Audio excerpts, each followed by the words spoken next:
Mummy, నీ walking gang లో ఎవరో యుఎస్ ట్రిప్ షార్ట్ టైం చేసుకుని ఇండియాకి వెళ్ళిపోతున్నారంట.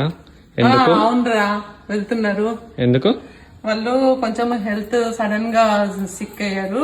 ఇక దాంతో ఇక్కడ మళ్ళా డాక్టర్స్ ఎమర్జెన్సీకి వెళ్ళారు, చూపించుకున్నారు. అయితే ఇక కొంచెం లాంగ్వేజ్ బ్యారియర్ ఉంటది, మళ్ళీ ఇక వాళ్ళు చెప్పింది అర్థం కాదు. ఎట్లయినా మన ఇండియాలో డాక్టర్లతో మనం సొంతంగా మాట్లాడినట్టు ఉండదు కదా. అవును. ఆడ మళ్ళీ ఎప్పుడంటే అప్పుడు అపాయింట్మెంట్ దొరుకుతుంది. ఇక్కడ అపాయింట్మెంట్ దొరకడం కూడా కష్టం. అర్జెంట్ కేర్ పోవాల్సి వస్తుంది. మళ్ళీ ఒకటి సైకలాజికల్ ఫీలింగ్ ఉంటది, ఏమన్నా అవుతుందేమో, ఎందుకు ఇండియాకి పోదాము, మన దగ్గర మనము మంచి జాగ్రత్త ఉండొచ్చు అన్న ఉద్దేశంతో వాళ్ళు వెళ్ళిపోయినారు. కానీ నాకు ఇక్కడ అర్థమైంది అయితే ఒకటిరా, యుఎస్ కి వస్తున్నామంటే కంపల్సరీ ఇన్సూరెన్స్ తీసుకుని రావాలి, లేకపోతే ఎన్ని డబ్బులు ఖర్చు అయితే ఇక చెప్పలేమంట. మళ్ళీనేమో జాగ్రత్తగా ఉండాలి.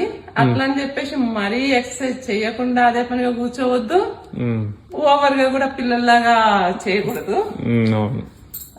మన జాగ్రత్తలు మనం తీసుకుంటే ఎక్సర్సైజ్ చేయాల్సిందే.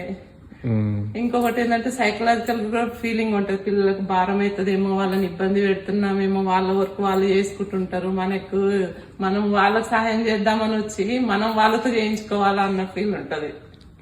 వచ్చే ముందు ఏ ప్రికాషన్స్ తీసుకున్నావు మమ్మీ?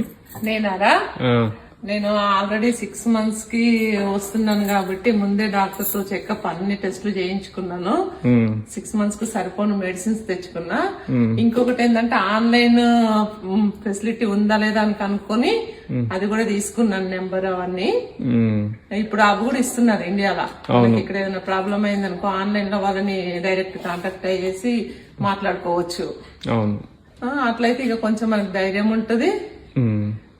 మోరోవర్ సెకండ్ ఒపీనియన్ తీసుకున్నట్టుగా కూడా ఉంటది. ఇక్కడ ఏమన్నా ఎమర్జెన్సీ టెస్టులు చేయించుకొని రిపోర్ట్స్ కూడా వాళ్ళకు పంపించేసి మనం అభిప్రాయంగా అనుకోవచ్చు వాళ్ళది. ఓకే, ఏం చేస్తున్నావు మరి ఇక్కడ?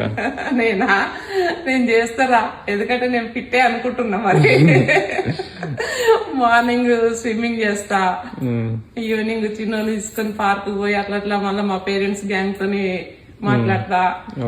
ఆ తర్వాత వాడిని పంపించిన తర్వాత మళ్ళా సైక్లింగ్ చేస్తా.